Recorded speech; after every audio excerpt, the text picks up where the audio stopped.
সন্ধ্যা। আমি মীনাক্ষী, চোখ রাখছি এই মুহূর্তের খবরে। চিত্তাকর্ষক আর্থিক প্রবৃদ্ধি হয়েছে ত্রিপুরা শিল্প উন্নয়ন নিগম লিমিটেডের। এই ক্ষেত্রে সর্বশেষ 2024-25 অর্থ বছরে মুনাফা হয়েছে 29.87 কোটি টাকা। সোমবার সাংবাদিক সম্মেলন করে এই কথা জানিয়েছেন টিআইডিসিএল চেয়ারম্যান নবাদুল বণিক। চিত্তাকর্ষক আর্থিক প্রবৃদ্ধি হয়েছে ত্রিপুরা শিল্প উন্নয়ন নিগম লিমিটেডের।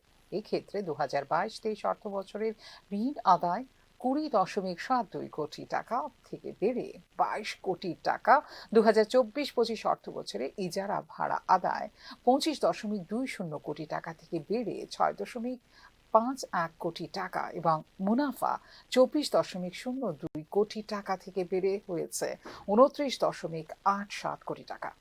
সোমবার সাংবাদিক সম্মেলন করে কথা জানিয়েছেন ত্রিপুরা শিল্প উন্নয়ন নিগম লিমিটেডের চেয়ারম্যান নবাদুল বণিক। শেষ যে অর্থবর্ষ তার মধ্যে দাঁড়িয়েছে সেটা 9,87,00,000 টাকা এবং আমার মনে হয় এটা অনেক বিগ চ্যালেঞ্জ ছিল আমাদের প্রত্যেকটা এমপ্লয়ির জন্য এবং আমাদের সবাই মিলে সেই কাজটা করেছি। এবং শুধুমাত্র আপনারা বলবেন যে আমরা কিভাবে সেটা করছি, আমরা বিভিন্ন শিল্প বন্ধক যারা ছিল তাদের অনেক রেন্ট হয়ে গিয়েছিল, তাদের জন্য আমরা রেন্ট ফাইনের ক্ষেত্রে আমরা 90%। 2023 সালে টিআইডিসিএল এর পরিচালনা পর্ষদ পুনর্গঠনের পর থেকে কর্পোরেশন শিল্প বান্ধব নীতি গ্রহণ করেছে, অবকাঠামোগত উন্নয়ন ত্বরান্বিত করেছে এবং ত্রিপুরা জুড়ে উদ্যোক্তাদের সহায়তা করার জন্য আবেদন প্রক্রিয়া সহজ করেছে।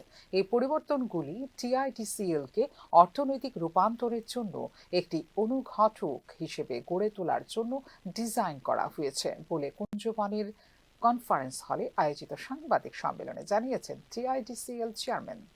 সেটার আপগ্রেডেশনের কাজ চলছে, কারণ অনেক মিডিয়া বন্ধুরা আমাকে প্রশ্ন করছিল যে সিঙ্গেল উইন্ডো সিস্টেম মাঝখানে মুখ থুবড়ে গিয়েছে, সেটা সার্ভার কাজ করছে না। কারণ আপনারা জেনে খুশি হবেন এই সিঙ্গেল উইন্ডো সিস্টেমে কিন্তু এই রাজ্যের শুধুমাত্র যে শিল্পপতিরা ইউজ করেছে সেটা না, বিভিন্ন তার রেজিস্ট্রেশন, বিভিন্ন তার সার্টিফিকেশন কাজের জন্য সেই সিঙ্গেল উইন্ডো সিস্টেমে এসে ব্যবহার করছিল এবং তার থেকে আরো বেশি করে অ্যাপ্লিকেশনের কাজটা আমরা এই নতুন সফটওয়্যারের মাধ্যমে করছি। তার মধ্যে নতুন করে আমরা security system, anti locker system, তার প্যান কার্ডের যাচাই অবস্থান থেকে আরম্ভ করে সমস্ত ডকুমেন্টস ভেরিফিকেশনের কাজও আমরা এখন সিঙ্গেল উইন্ডো সিস্টেমের মধ্যে আমরা সেই কাজটা করতে পারছি।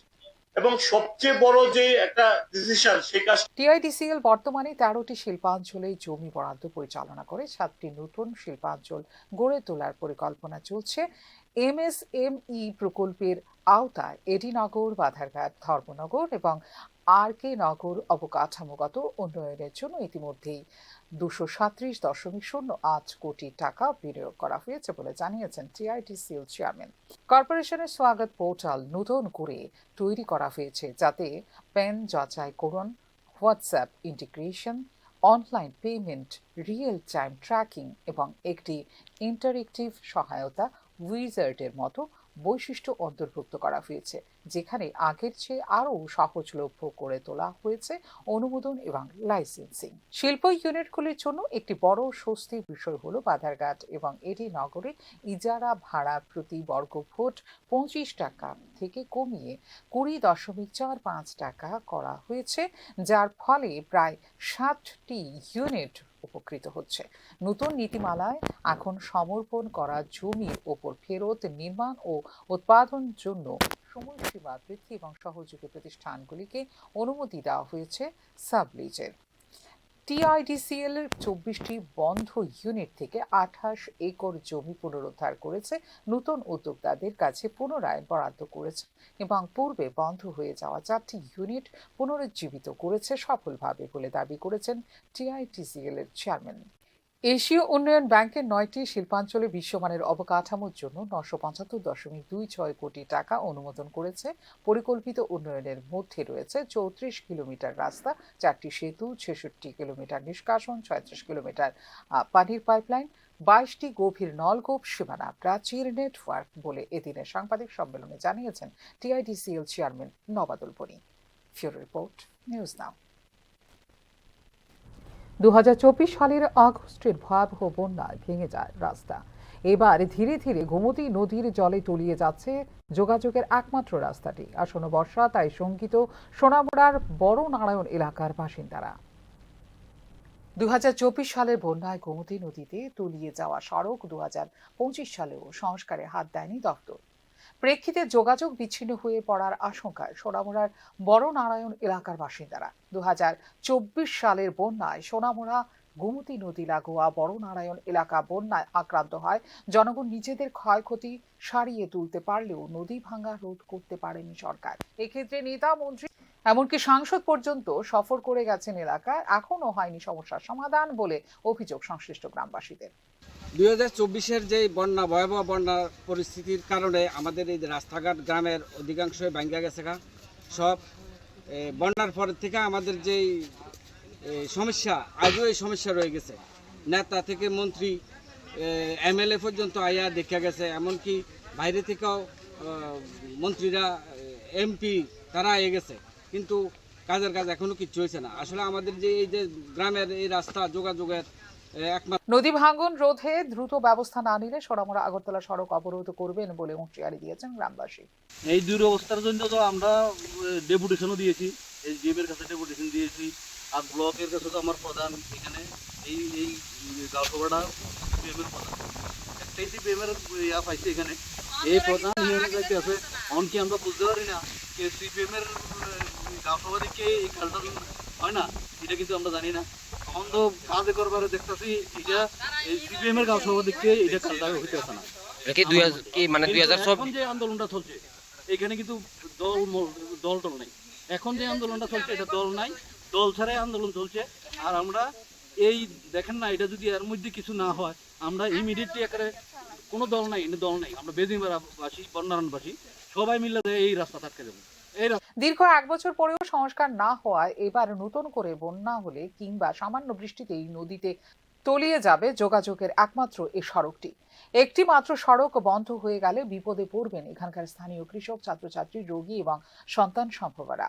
স্বাভাবিক কারণে অবিলম্বে নদী ভাঙ্গন রোধ করে এই সড়কটি সংস্কার করার জন্য সরকারের দৃষ্টি আকর্ষণ করেছেন বড় নারায়ণ গ্রামের বাসিন্দারা। ফিউরো রিপোর্ট, নিউজ নাও।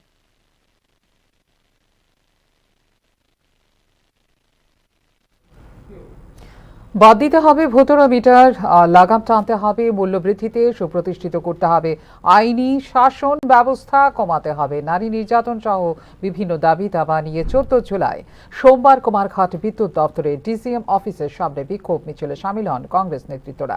রাজ্যে বিজেপির শাসনকে স্বৈরাচারী রাজার শাসন বলে আখ্যা দেন কংগ্রেস নেতৃত্বরা। প্রতিনিয়ত হামলা করা হচ্ছে বিরোধী দলের নেতাকর্মীদের বাড়িতে, তাই কঠোর পদক্ষেপ নিতে হবে আইনি শাসন ব্যবস্থায়। ক্রমাগত মূল্য বৃদ্ধির জন্য গরিব থেকে মধ্যবিত্ত পরিবারের দৈনন্দিন জীবন আজ দুর্বিষহ, অবিলম্বে কমাতে হবে মূল্যবৃদ্ধি, এমনই অভিযোগ করলেন উপস্থিত বিক্ষোভ মিছিলে সামিল কংগ্রেস নেতৃত্বরা। লাগামহীন মূল্য বৃদ্ধির লাগাম টানতে কবে নেবে সুষ্ঠু পদক্ষেপ রাজ্য সরকার, এখন সেই অপেক্ষায় গোটা রাজ্যবাসী। কারণ হচ্ছে এই রাজ্যের মানুষকে বারবার এই রাজ্য বিজেপি সরকার এই কয়েক মাসের মধ্যে কয়েকবার বাড়িয়ে দিয়ে সাধারণ গরিব মানুষের উপর একটা বোঝা চাপিয়ে দেওয়া হচ্ছে। আর এখন বর্তমানে দেখা যাচ্ছে কি সাব মিটারের নাম দিয়ে একটা মানুষের কাছ থেকে পয়সা তোলার একটা ধান্দা তৈরি করা হয়েছে দ্বিমুখী নীতি এদের। পশ্চিমবাংলায় ওদের দলের সভাপতি, ওদের দলের বিরোধী নেতারা বলছেন যে স্মার্ট মিটার বন্ধ করতে হবে, এটা নাকি 20% কমিশন দিয়ে সেই মিটার চালু করা হচ্ছে। তাহলে ত্রিপুরা রাজ্যে কত পার্সেন্ট কমিশন দিয়ে এই সাবমিটার এই স্মার্ট মিটারটা চালু করা হলো, এটা আজকে জনগণ জানতে চাইছে। আমাদের দাবি হচ্ছে এটা বন্ধ করতে হবে এবং বন্ধ করে যে রেটটা এখন মিটার প্রতি ইউনিট প্রতি যে রেট বাড়ানো হয়েছে এটাকে প্রত্যাহার করতে হবে।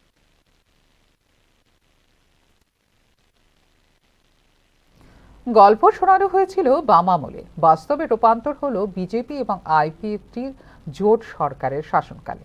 বিজেপি সরকারের চিন্তা ভাবনা রাজনীতিকে কেন্দ্র করে নয়, সমাজে পিছিয়ে পড়া মানুষদের এগিয়ে নিয়ে যাওয়ার চিন্তাই একমাত্র লক্ষ্য। পিএম জনমন এবং ডাচ গোয়া প্রকল্পের উন্নয়নমূলক কাজ দ্রুত বাস্তবায়নের লক্ষ্যে বিভিন্ন দপ্তরের আধিকারিকদের সাথে জোলাই বাড়ি সরেজমিনে পরিদর্শন করতে এসে এমনই মন্তব্য করলেন মন্ত্রী শুক্লাচরণ ওয়াতেয়া। 50টি আসনের ছাত্রীনিবাস, 50টি আসনের ছাত্রনিবাস, নবনির্মিত দ্বিতল বিল্ডিং এবং 19টি অঙ্গনওয়াড়ি কেন্দ্র সহ আরও বিভিন্ন উন্নয়নমূলক কাজগুলো বাস্তবায়নের লক্ষ্যে মন্ত্রীর এই পরিদর্শন। পিছিয়ে পড়া জনগোষ্ঠীকে আরও উন্নত ও এগিয়ে নিয়ে যাওয়াই রাজ্য সরকারের একমাত্র লক্ষ্য বলে জানান তিনি। এক সময় আমাদের এই কোয়াইফাং এলাকা বিকেল 4টা-5টা বাজলে মানুষ এই বাজার থেকে গ্রামীণ এলাকা যাওয়ার জন্য ভয় পেত। আজকে সে জায়গাতে দাঁড়িয়ে যে কোনোদিন আমরা ভাবতে পারি না আমাদের ওই বীরেন্দ্রনগর বিশ্বে বিরাট একটা আমাদের রিমোট এরিয়া, সে জায়গাতে ছাত্রীদের জন্য 50টা সিট নতুন হোস্টেল হচ্ছে এবং ছাত্রদের জন্য বয়সের জন্য প্রায় 50টা নতুন হোস্টেল, সেটা কাজ শুরু হবে। সেটা আগামী 29 তারিখে কেন্দ্র সরকারের দপ্তরের মন্ত্রীর ওনার উপস্থিতিতে ভার্চুয়াল প্রোগ্রামের মাধ্যমে সেটা ফাউন্ডেশন স্টোন লাইং হবে।